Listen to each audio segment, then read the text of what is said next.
Hey YouTube, guess who's back? Hi, it's the Venomsamurai back again. I have been away for a long time, and and it's mainly because to be honest, I kind of lost interest in what I was doing for a while there, and I I didn't feel like there was any real movies that deserved me to talk about them because they've got so many critics on there now, and and they do such a great job. Well, most of them. Yeah, Angry Joe, I appreciate that you want to do movie reviews. You're good. You do a good job. Don't get me wrong, but I think you do better at game reviews. This is just my personal opinion. Don't fight me on this one. It's just, it's my personal opinion. I think you do better on game reviews because you're much more technical on those. And you want to keep reviewing movies. Go right ahead, man. I mean, I'm just saying that in my personal opinion, you do better on game reviews. But I appreciate that you have an opinion on movies too, just like the Nostalgia Critic and the Angry Video Game Nerd. All these guys. Hey, go ahead and do your reviews. You guys have been doing it way longer than I have. You have way more training than I do. I have no training. Okay, people just tend to listen to me or in my group of friends when it comes to reviewing movies because, well, I tend to know when movies are good and when movies are bad. It's just a choice.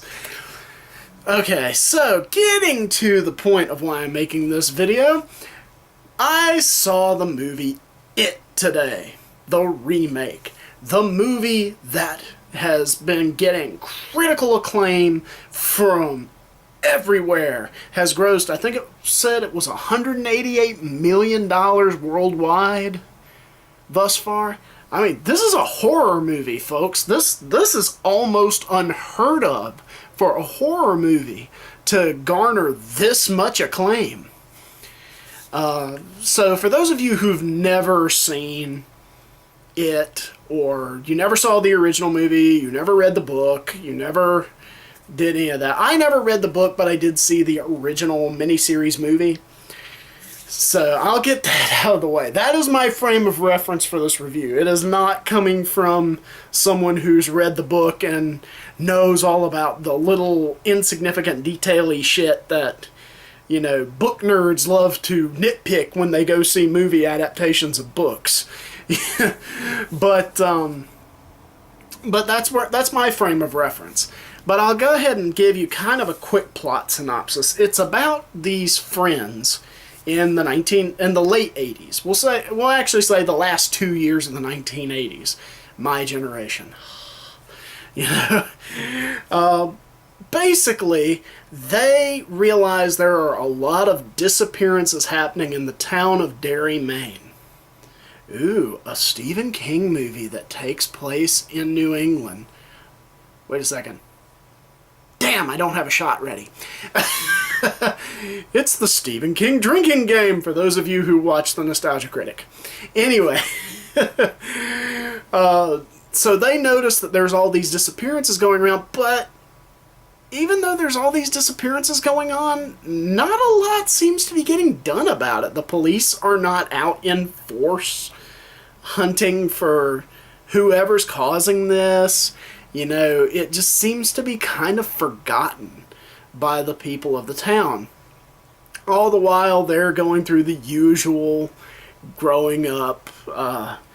They just started to notice girls, and one girl in particular who ends up joining their merry little band. They realize that these disappearances are tied to this character who keeps popping up all around town and just kind of exploiting their fears and making them feel afraid and all this other thing. And we are introduced to this character at the very beginning of the movie. He is the clown known as Pennywise. Pennywise the Dancing Clown.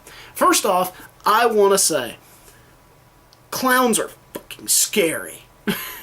But they are scary in more of an ah moment.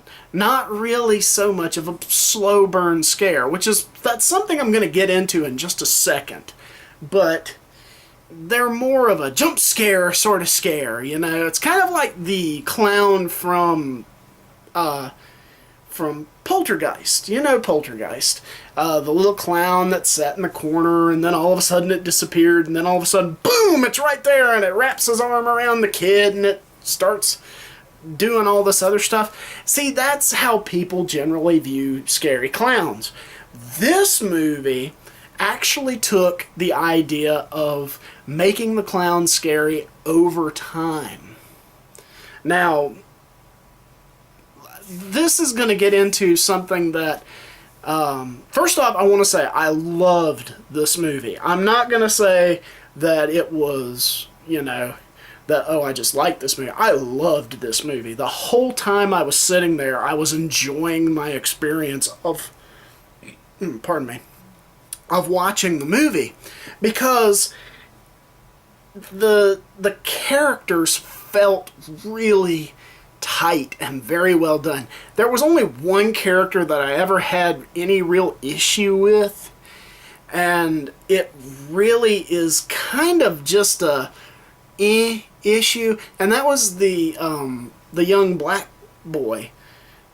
The young black boy character, whose name I can't even remember. I mean, you can remember most of the characters' names in this movie, most of the kid characters' names, but then again, I also have a bad memory, so don't hold that against me. But the main reason I didn't particularly like his character was because his character didn't have a whole lot of development, and I'm hoping we see his character get developed later on, because he's a major character in the book and in the movie.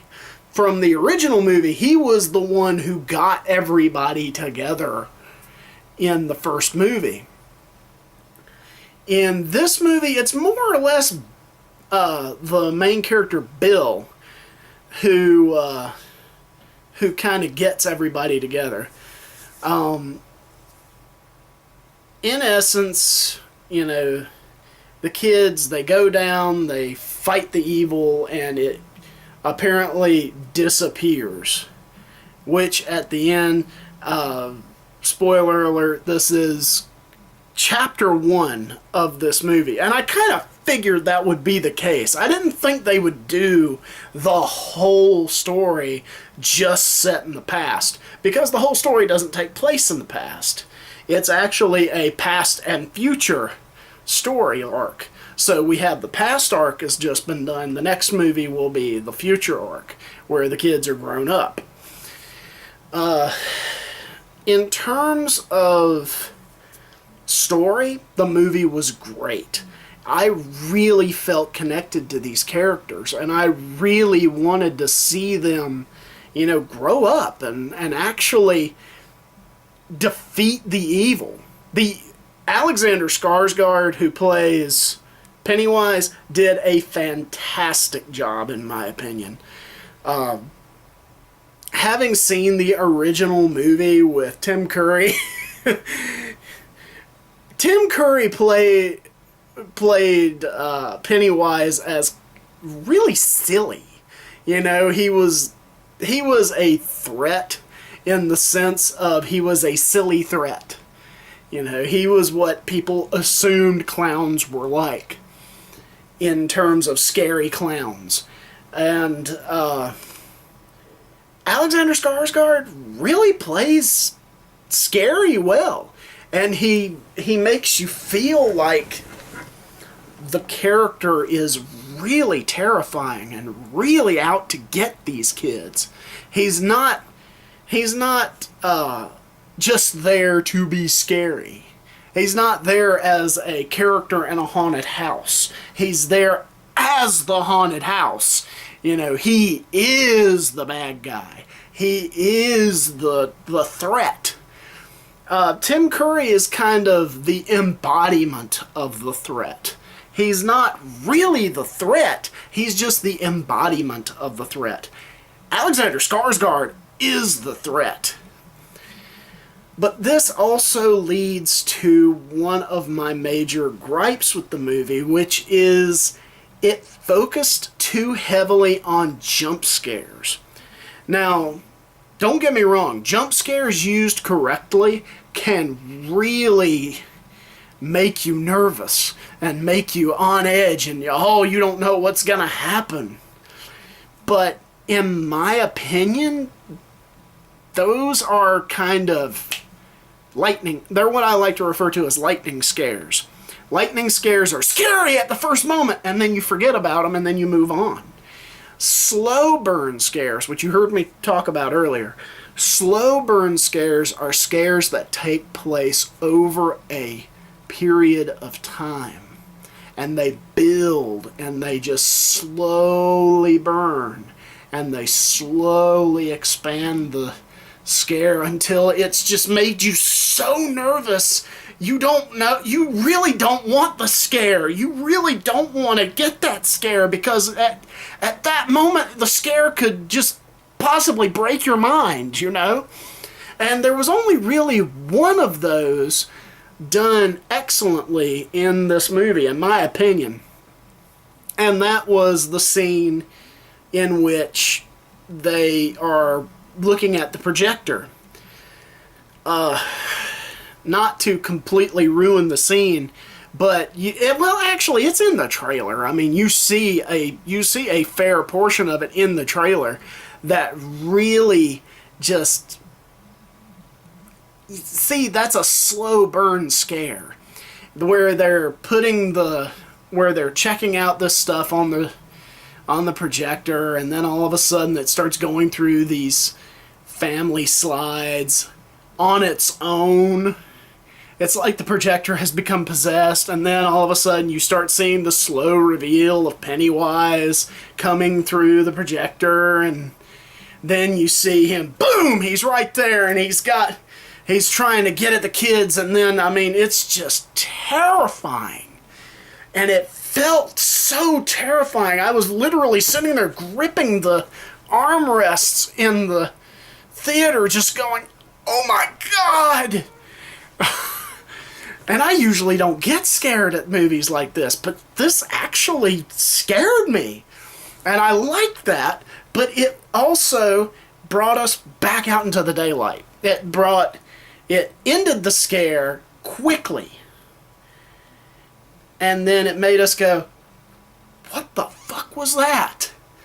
That's how you get a good scare.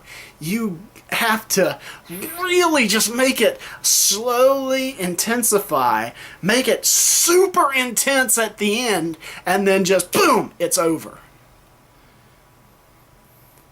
And see, when you do that, it makes the audience just kind of, what the fuck did I just see? And see, that to me is a good scare. Now, they focused a lot on the jump scares and on these long, drawn-out scares that were supposed to be slow burns, but they didn't really have that punch. They didn't have that intensification going on. There was a scene that could have been a great slow burn scare if it had been done correctly. And it's a scene I want to say about maybe 2/3 of the way through the movie. They're in this old house, and they have come in there looking for Pennywise, and he has this room, and they're, Richie, the loudmouth character, goes into this room full of clowns, and then Pennywise chases him out of there, and then they have this goo that oozes through the floor, and then they have these 3 doors that say not scary, only a little scary, and very scary. Now, the way that would have been a lot better is if they had gone the route of, with this stuff coming towards them, they see that it's eating away the wood on the floor, and it's starting to make it so that they don't have many choices. So they first try the not very scary door, and that scares them, and then they come back and they go, okay, maybe it's a trick. Let's try the very scary door, and then they go to the very scary door, and that scares them even more, and then they go to the middle door, and that scares them, and then they finally decide, fuck it, we'll take whatever we can get, and they finally go through the scare, and it's big and intense, and it ends. And then they turn around, and everything's back to normal. That would have been a great slow burn scare. But, being Hollywood, this is the town that believes that jump scares are the creme de la creme in horror movies. Everything's got to be a jump scare. If you've ever watched the original Nightmare on Elm Street, or the original Friday the 13th, or a lot of the original slashers, or a lot of the original horror movies, they didn't focus on jumping out and surprising you and then jumping back and then moving on to the next thing. They focused a lot on the slow burn. And in my opinion, the slow burn is a better scare because it really keeps the audience's attention. I likened it, I was sitting there thinking about this earlier, and I likened it to eating a pie. You take that pie and you eat a slice. Okay, and you say, that pie is good, I want to eat some more of that. So you eat another slice. You go, oh God, that was really good, I want to eat another slice, and then you eat another slice, and then you eat another slice, and it just keeps getting better and better, and then you finish the pie, and the tin's empty, and you go, wow, that was really good. See, that's what I liken a slow burn scare to. Now, on the technical side of everything, that was really my only gripe with this movie. Otherwise, the atmosphere felt really good, really intense. Really, you felt like this small town was trying to hide something. Like maybe all the town's adults knew what was going on, but they just didn't want to acknowledge it, because if they acknowledge it, then they think that the creature will come after them. Maybe, it's a whisper. Maybe they could have gone the route of it being a whispered about thing.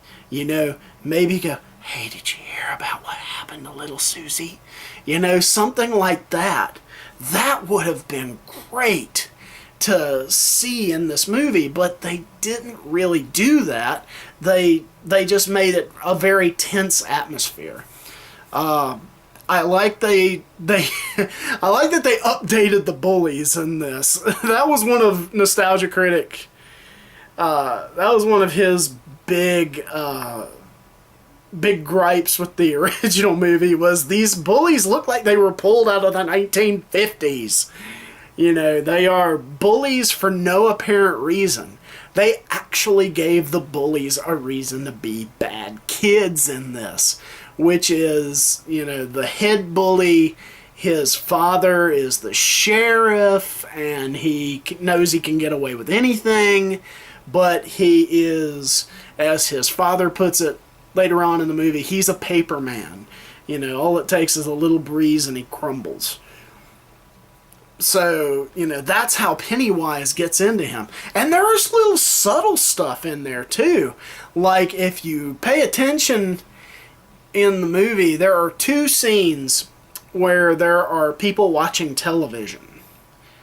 Now, you have to pay attention to these scenes, and you have to use your ears, because it's actually Pennywise telling the parents what's going on. And the second scene where the television gets involved is where he's getting the bully to do what he wants. And see, that to me is really good use of atmosphere, and when something's so subtle that you don't notice it unless you're looking for it. Something that is so subtle that it sneaks it in there, and you'd notice it once you know to look for it. But if you don't know to look for it, you'd be like, wow, but why did he do, kind of that thing. It makes you a little inquisitive, but at the same time, it makes you go, okay, that's kind of cool. And I mean, it's subtle, but it's not subtle at the same time. Let's see, what else was there about this movie? Really, it was the characters that drove this home for me. I just loved the kid characters. Personally, my favorite character, of course, is Richie the Loudmouth. He was hilarious. I mean, when your friends literally tell you that your biggest advantage is running your mouth, that is a character who's really fun to watch. I can't wait to see what they do in the sequel, which will take place when they're much older. They've actually already hinted at it. It's in the end of the movie. I won't spoil it here. They'll talk about them coming back when they're older. We don't know how much older they're going to be. Personally, I think it's going to be modern times, more modern. I act like this was some long time ago. It was 30 fucking years, people, okay? I agree. Okay, I'm 33 years old. I do not believe that we're old anymore, okay? To me, the 40s and the 50s were old. The freaking 80s and the 90s are not old. You millennials that are out there thinking it's old, go fuck yourselves. But anyway, if I have to give this movie a rating, I gotta give it a 5 out of 5. I mean, yeah, there was a tiny little nitpick in there with the main black character not getting enough character development, and there was the tiny little nitpick of the reliance on jump scares, but other than that, I mean, it was worth the money I paid for it. So I highly recommend it. Go see it. If you have not seen the original, see it and then see it. Okay? See the original version of the movie and then see the remake, because you'll see the difference in quality immensely. Really, the way I look at it is this. The original movie, for those of you who don't know what a TV miniseries is, a miniseries was something that tended to happen more often on 80s television than people would like to think. We had TV movie events. And this movie was a TV movie event. And if you watch the movie closely, you can see that it's shot completely differently. It's shot for television. It's not shot for the movies like this was. This was shot to be shown in a theater. The other one was shot to be shown on television, and it was meant to be shown in sections. Which is why I like this movie too. It focused on the first arc, and then it will focus on the next arc later on in the next movie. It focused on the kids in this one, and now it's going to focus on the adults in the next one. And to me, that is the sign of a good story. That's the sign that a story has actually figured out how to be shot correctly. One of the biggest arguments that people have with Stephen King adaptations is, oh, they don't stay too close to the books. from what I understand, there's a lot of stuff in these books that you can't put on screen. One thing that jumps to my mind that cracked.com kind of brought to my attention was the fact that there's a lot of prepubescent sex in this, or in it. There's actually mention of a lot of it in the movie, but there's actual scenes of it in the book, you know. And, you know, that's something we don't want to see. But there's a lot going on in this movie, and I've really enjoyed it. I would gladly recommend anybody go see it. My only real concern after this movie's release is that now we're going to probably see another influx of the creepy clowns this Halloween. This group of assholes, these group of asshats who decide they're going to come out and they're going to be artistic and scare people because we're really assholes who don't have any life other than to go out and freak people out because that's showing our creativity. It's not showing your creativity. It's borderline harassment. And I will tell you this right now. If I ever see one of these fuckers coming down my street, I do own guns and will not hesitate to shoot you. Law will come and pick me up. I'll go to jail. But I'll say this to the judge. He was on my property. And he was there to do me harm. I defended myself. Thank you. So, that being said, highly recommend it. Go see this movie. Do not bring your children. If you have an ounce of sanity in your soul, do not bring your children to this movie. I lucked out. I went to the movie in the middle of the day. Okay, I went to see the movie at about 2 o'clock this afternoon. And there was me and 2 sets of adults in the movie theater. So I actually got to really enjoy this movie.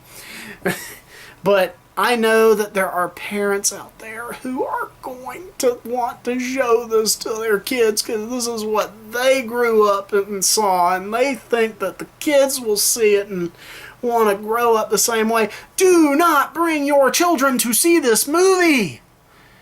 It is not for kids. It will scare them. It will make them not want to sleep at night. I've seen full-grown adults who've seen the original It and can't sleep at night. So, please, do us all a favor. Don't have your kids become psychologically traumatized by this movie. If you're an adult over the age of 18, by all means. You know, if you've got the emotional maturity to watch this movie and understand that it's a movie, go see the movie. If it's you and your 5-year-old and your 12-year-old, don't take them. There's other movies to go see. Want to take your kids to see an R-rated movie? Wait until this Friday when Kingsman: The Golden Circle comes out, which I will see. I will go ahead and say that right now. I'm gonna see Kingsman: The Golden Circle. I don't know that I'll see it this weekend, but I will see it before it's out of theaters. And mainly because I fucking enjoyed the original Kingsman so much. It was such fun. And I recommend anybody who saw the original Kingsman go see Kingsman Golden Circle, just because we need to keep that series alive, boys and girls. Okay. So, what do I want to do next on the Venomsamurai Review Hour? The choices, the choices. I could review Kingsman Golden Circle, but that just wouldn't be me. You know, I just don't think that would be something that I could review and not be unbiased. Because I went into seeing it a little biased, but kind of unbiased, because I'll be honest, I didn't originally enjoy the original movie. I'm sorry, I didn't really enjoy it. I thought Tim Curry was a little too silly. I loved Tim Curry. Don't get me wrong. I think that his voice will be the voice of God when we go up there. Either him or Alan Rickman. If anything, just to make Dogma a reality. Alan Rickman, the voice of God. Just, you know, just kind of just fed up with everything. Oh, shut up. You know. But, I didn't really enjoy the original It, and I wanted this to be the movie that kind of got me to be on the It bandwagon. And maybe this movie will help us get remakes of the original Stephen King movies. You know, maybe we'll see a remake of Christine. Oh my God, could you imagine a remake of Christine in this day and age with our technology and the stuff? That would be awesome. I don't think we could remake The Langoliers. I'm sorry, that movie wasn't scary to begin with. But, you know, maybe not The Langoliers, maybe not Maximum Overdrive. Oh God, no. But, you know, maybe we'll see a remake of Christine. Maybe we'll see a remake of Misery. Could you imagine a remake of Misery with someone like, say... God, I can't believe I'm gonna say this. Could you imagine a remake of Misery with Melissa McCarthy and Kathy Bates' character? Her being serious and menacing? That would actually be kind of terrifying.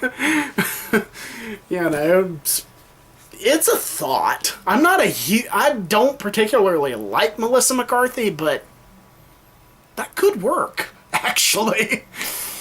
But I'm sure I'll come up with something later on down the road. I don't really have anything on my plate in particular that I'm wanting to review.